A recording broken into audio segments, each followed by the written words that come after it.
ഒരു രാജ്യത്തിനെ സംബന്ധിച്ചിടത്തോളം ആണവ അന്തർവാഹിനി എന്ന് പറയുന്നത് അവരുടെ തന്ത്രപ്രധാനമായ ആസ്തികൾ ഒന്നായി കണക്കാക്കുന്നു.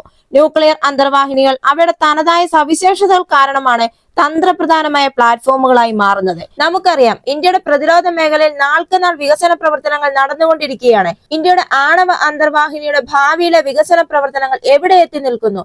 ആണവ അന്തർവാഹിനി കൊണ്ട് ഇന്ത്യക്ക് എന്ത് പ്രയോജനങ്ങളാണ് ഉള്ളത്? നിലവിൽ ഇന്ത്യക്ക് എത്ര ആണവ അന്തർവാഹിനികൾ ഉണ്ട്? ആണവ അന്തർവാഹിനികൾ കൊണ്ടുള്ള പ്രയോജനങ്ങളും പോരായ്മകളും എന്തൊക്കെയാണ്? ഒരു ആണവ അന്തർവാഹിനി എന്ന് പറഞ്ഞാൽ ന്യൂക്ലിയർ റിയാക്ടറിൽ നിന്ന് പ്രവർത്തിക്കുന്ന അന്തർവാഹിനിയാണ് ന്യൂക്ലിയർ അന്തർവാഹിനി അഥവാ ആണവ അന്തർവാഹിനി. താപം ഉൽപ്പാദിപ്പിക്കുന്നതിനും അതിന്റെ നീരാവി പ്രവർത്തിക്കുന്ന പ്രൊപ്പൽഷൻ സിസ്റ്റങ്ങൾക്ക് ഊർജം നൽകുന്നതിനും ഇത് ആണവോർജം ഉപയോഗിക്കുന്നു. ഉപരിതലത്തിൽ ഇടയ്ക്കിടെ ഇന്ധനം നിറയ്ക്കേണ്ട ആവശ്യമില്ലാത്തതിനാൽ ഇത് ഫലത്തിൽ പരിധിയില്ലാത്ത പ്രവർത്തന ശ്രേണി നൽകുന്നു. നിലവിൽ 6 രാജ്യങ്ങൾക്ക് മാത്രമാണ് ആണവ അന്തർവാഹിനികൾ ഉള്ളത്: United States, Russia, United kingdom, France, China, India. അനിശ്ചിതമായി വെള്ളത്തിനടിയിൽ തുടരാനുള്ള അതിന്റെ കഴിവാണ് അതിനെ അതിജീവിക്കാൻ പ്രാപ്തമാക്കുന്നത്. ആണവ മിസൈലുകൾ ഘടിപ്പിച്ച ബാലിസ്റ്റിക് മിസൈൽ അന്തർവാഹിനികൾ 2ാം പ്രഹരശേഷി വർദ്ധിപ്പിക്കുന്ന പ്രതിരോധം ഉറപ്പു നൽകുന്നു. ആക്രമണ അന്തർവാഹിനികൾ സുസ്ഥിരമായ നിഷേധവും കടൽ നിയന്ത്രണവും അനുവദിക്കുന്നു. ആണവ മിസൈലുകൾ ഘടിപ്പിച്ച ബാലിസ്റ്റിക് മിസൈൽ അന്തർവാഹിനികളാണ് SSBN. ആക്രമണ അന്തർവാഹിനികളാണ് SSN. ഇന്ത്യൻ നാവികസേനയിലെ അന്തർവാഹിനികളാണ് 2016 ഉൾപ്പെടുത്തിയ തദ്ദേശീയമായ INS അരിഹാന്ത്. ഇന്ത്യയുടെ ആദ്യത്തെ SSBN ആണ് ഈ അന്തർവാഹിനി. 2012 പാട്ടത്തിനെടുത്ത റഷ്യൻ അഗുല ക്ലാസ് INS ചക്ര ഒരു SSN അന്തർവാഹിനിയാണ്. ഇന്ത്യൻ മഹാസമുദ്രത്തിലെ ചൈനയുടെ വർദ്ധിച്ചു വരുന്ന ആക്രമണങ്ങൾ കണക്കിലെടുത്ത് ഇന്ത്യക്ക് വേണ്ടുന്നത് ആക്രമണ അന്തർവാഹിനികളാണോ അതോ ന്യൂക്ലിയർ അന്തർവാഹിനികളാണോ? ന്യൂക്ലിയർ അന്തർവാഹിനികൾ ഏത് രീതിയിലാണ് ഇന്ത്യക്ക് പ്രയോജനപ്പെടുന്നത് എന്ന് നമുക്കിന്ന് ഈ വീഡിയോയിലൂടെ നോക്കാം. ഈ ന്യൂക്ലിയർ അന്തർവാഹിനികളുടെ ഊർജ്ജ സ്രോതസ് എന്ന് പറയുന്നത് വ്യത്യസ്ത സാന്ദ്രതകളിലുള്ള യുറേനിയം ഇന്ധനത്തിന്റെ വിഘടനം വഴിയുള്ള ന്യൂക്ലിയർ പ്രൊപ്പൽഷൻ ആണ്. ഈ പവർ സ്രോതസ് ആണവ അന്തർവാഹിനികളെ കൂടുതൽ വികസിതമാക്കുകയും പരമ്പരാഗത ഡീസൽ അന്തർവാഹിനികളെ അപേക്ഷിച്ച് അവയുടെ സ്റ്റെൽത്ത് കഴിവ് പരിമിതപ്പെടുത്തുകയും ചെയ്യുന്നു. അതുപോലെ തന്നെ ഈ ന്യൂക്ലിയർ അന്തർവാഹിനികൾ വൈദ്യുതി ഉൽപ്പാദിപ്പിക്കുന്നത് ഒന്നുകിൽ പ്രൊപ്പല്ലർ ഷാഫ്റ്റുമായി ബന്ധിപ്പിച്ചിരിക്കുന്ന ഇലക്ട്രിക് മോട്ടോറുകൾ പവർ ചെയ്തുകൊണ്ടോ അല്ലെങ്കിൽ ടർബൈനുകളെ ചലിപ്പിക്കുന്ന നീരാവി ഉൽപ്പാദിപ്പിക്കുന്നതിന് റിയാക്ടർ ചൂടിനെ ആശ്രയിച്ചോ ആണ്. അതുപോലെ തന്നെ ഇതിലെ ഇന്ധനം എന്ന് പറയുന്നത് അന്തർവാഹിനികളിൽ ഉപയോഗിക്കുന്ന റിയാക്ടറുകൾ സാധാരണയായി ഉയർന്ന സമ്പുഷ്ടമായ ഇന്ധനം ഉപയോഗിക്കുന്നു. സാധാരണയായി 20% കൂടുതലാണ്. അതിനാൽ അവയ്ക്ക് ഇന്ധനം നിറയ്ക്കുന്നതിന് ഇടയിൽ കൂടുതൽ സമയം പ്രവർത്തിക്കാനാവും. ന്യൂക്ലിയർ അന്തർവാഹിനികളിൽ അടിയന്തര ഘട്ടങ്ങളിൽ ഒരു ബാക്കപ്പ് പവർ സിസ്റ്റമായി ഡീസൽ ജനറേറ്ററുകളും അടങ്ങിയിരിക്കുന്നു. പരമ്പരാഗത അന്തർവാഹിനികളെക്കാൾ ന്യൂക്ലിയർ അന്തർവാഹിനികളുടെ പ്രയോജനം എന്തൊക്കെയാണെന്ന് ചോദിച്ചാൽ അതിന്റെ സഹിഷ്ണുത. അന്തർവാഹിനികൾക്ക് 30 വർഷത്തെ പ്രവർത്തനത്തിന് ആണവ ഇന്ധനം വഹിക്കാൻ കഴിയും. വേഗതയും ശക്തിയും എന്ന് പറയുന്നത് ആണവ അന്തർവാഹിനികൾ പരമ്പരാഗത ഡീസൽ ഇലക്ട്രിക് അന്തർവാഹിനികളെക്കാൾ വളരെ വേഗതയുള്ളതാണ്.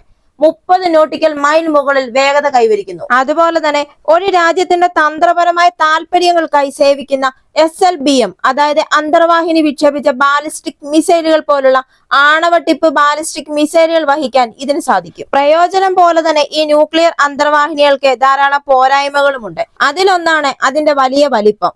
ന്യൂക്ലിയർ അന്തർവാഹിനികളുടെ പ്രധാന പോരായ്മ അവയുടെ വലിയ വലിപ്പമാണ്. ഇതിന്റെ വലിപ്പം കാരണം കൂടുതൽ വെള്ളത്തിനടിയിലേക്ക് പോകാൻ ഇതിന് പരിമിതികളുണ്ട്. അതുകൊണ്ട് തന്നെ ഈ ആണവ അന്തർവാഹിനികളെ എളുപ്പത്തിൽ കണ്ടെത്താനാവും. രണ്ടാമത്തേതാണ്, ഈ ആണവ അന്തർവാഹിനികൾ നിർമ്മിക്കുന്നതിനും പ്രവർത്തിപ്പിക്കുന്നതിനും പരിപാലിക്കുന്നതിനും പരമ്പരാഗത അന്തർവാഹിനികളെക്കാൾ വളരെ അധികം ചിലവാണ്. അതായത് ഇതിന്റെ ആണവ റിയാക്ടറുകളും ആണവ മാലിന്യങ്ങളും കൈകാര്യം ചെയ്യാൻ അവർക്ക് പ്രത്യേക സൗകര്യങ്ങളും ഉപകരണങ്ങളും ഉദ്യോഗസ്ഥരും ആവശ്യമാണ്. അതുപോലെ തന്നെ ഈ ആണവ അന്തർവാഹിനികളെ എളുപ്പത്തിൽ കണ്ടെത്താനും സാധിക്കും. അതായത് ഈ ന്യൂക്ലിയർ അന്തർവാഹിനികൾ വെള്ളത്തിലേക്ക് ചൂടുവിടുന്നു. ഇത് ശത്രുക്കളുടെ ഇൻഫ്രാറെഡ് സെൻസറുകൾ അല്ലെങ്കിൽ തെർമൽ ഇമേജിംഗ് വഴി അവയെ കണ്ടെത്താൻ സാധിക്കും. ഇതെങ്ങനെയാണെന്ന് ചോദിച്ചാൽ ഇതിന്റെ റിയാക്ടറുകൾ ഇടയ്ക്കിടെ തണുപ്പിക്കേണ്ടതുണ്ട്. ഇതിന്റെ പിന്നിൽ ചൂടുവെള്ളത്തിന്റെ ഒരു പാത സൃഷ്ടിക്കുന്നു. ന്യൂക്ലിയർ അന്തർവാഹിനികൾ അവയുടെ ടർബൈനുകളിൽ നിന്ന് നീരാവി ശബ്ദം സൃഷ്ടിക്കുന്നു. ഇത് സോണാറിനോ ഹൈഡ്രോഫോണുകൾക്കോ കേൾക്കാനാവും. ഇതവരുടെ ശത്രുക്കൾക്ക് അന്തർവാഹിനിയെ കണ്ടെത്തുന്നതിനും ആക്രമിക്കുന്നതിനും വഴികാട്ടി കൊടുക്കുന്നു. അതുപോലെ തന്നെ ഇതിന്റെ ഏറ്റവും വലിയൊരു അപകട സാധ്യത എന്ന് പറയുന്നത് ആണവ റിയാക്ടറുകൾ ഉള്ളതിനാൽ ആണവ അന്തർവാഹിനികൾ തകരാറിലായാൽ ദോഷകരമാണ്. 1961 K-19 സംഭവം, 1963 USS ത്രഷർ ദുരന്തം, 2000 കുർസ്ക് സ്ഫോടനം എന്നിങ്ങനെ നിരവധി ആണവ അന്തർവാഹിനി അപകടങ്ങൾ മുമ്പ് സംഭവിച്ചിട്ടുണ്ട്. ഇന്ത്യയുടെ ആണവ അന്തർവാഹിനികൾക്ക് വേണ്ടി ഇന്ത്യ ദൃഢമായ നടപടികൾ സ്വീകരിച്ചു കഴിഞ്ഞു. ഇന്ത്യൻ മഹാസമുദ്ര മേഖലയിലെ ദേശീയ സുരക്ഷാ താൽപര്യങ്ങൾ സംരക്ഷിക്കുന്നതിന് നാവിക മേധാവിത്വം നിർണായകമാണെന്ന് ഇന്ത്യ നേരത്തെ തന്നെ തിരിച്ചറിഞ്ഞിരുന്നു. ശത്രുക്കളുടെ ഭാഗത്ത് നിന്ന് ആണവ അന്തർവാഹിനികളിൽ നിന്നുള്ള ഭീഷണികൾ കണ്ടതോടെ ഈ ശേഷി വിടവ് നികത്താൻ ഇന്ത്യ ദൃഢമായ നടപടികൾ സ്വീകരിച്ചു. 1980കളുടെ അവസാനത്തിൽ സോവിയറ്റ് യൂണിയൻ നാവികസേനയിൽ നിന്ന് പാട്ടത്തിനെടുത്താണ് ഇന്ത്യ ആദ്യമായി ആണവ അന്തർവാഹിനി പ്രവർത്തനങ്ങളുമായി പരിചയപ്പെടുന്നത്. ചാർലി 1 ക്ലാസ് SSN INS ചക്ര 1987 മുതൽ 1991 വരെ ഇന്ത്യൻ നാവികസേനയിൽ സേവനമനുഷ്ഠിച്ചു. സമകാലീന ന്യൂക്ലിയർ അന്തർവാഹിനികളെക്കാൾ ചെറുതും ശേഷി കുറവാണെങ്കിലും ന്യൂക്ലിയർ പ്രൊപ്പൽഷൻ സാങ്കേതിക വിദ്യയും പരിപാലന രീതികളും പഠിക്കാൻ ചക്ര ഇന്ത്യൻ നാവികസേനയെ സഹായിച്ചു. ഈ അനുഭവം ഇന്ത്യയുടെ സ്വന്തം SSN SSBN പ്രോഗ്രാമുകൾക്ക് വഴിയൊരുക്കി. അതുപോലെ തന്നെ 2012 റഷ്യയിൽ നിന്ന് 10 വർഷത്തേക്ക് കൂടുതൽ ആധുനികമായ അകുല 2 ക്ലാസ് SSN പാട്ടത്തിന് നൽകുന്നതിന് ഇന്ത്യ $1 ബില്യൺ കരാറിൽ ഒപ്പുവെച്ചു.